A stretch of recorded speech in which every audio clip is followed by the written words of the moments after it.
21 June 1977 রাজ্যে শপথ নিয়েছিল প্রথম বামফ্রন্ট সরকার।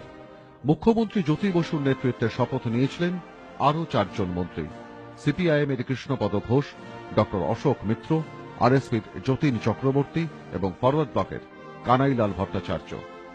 23 জুন আরও 16 জন মন্ত্রী হিসেবে শপথ নেন, পরে যুক্ত হন আরও 7 জন।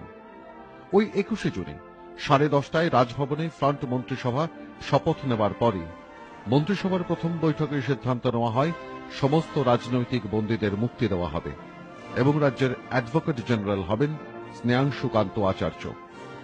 সেই দিন জনস্রোতে ভেসে মহাকরণে এসে প্রথম বামফ্রন্ট সরকারের মুখ্যমন্ত্রী জ্যোতি বসু ঐতিহাসিক ঘোষণা ছিল, শুধুমাত্র রাইটার্স বিল্ডিং থেকে বামফ্রন্ট সরকার পরিচালিত হবে না, সরকার পরিচালিত হবে গ্রাম বাংলার অসংখ্য অগণিত মেহনতি মানুষ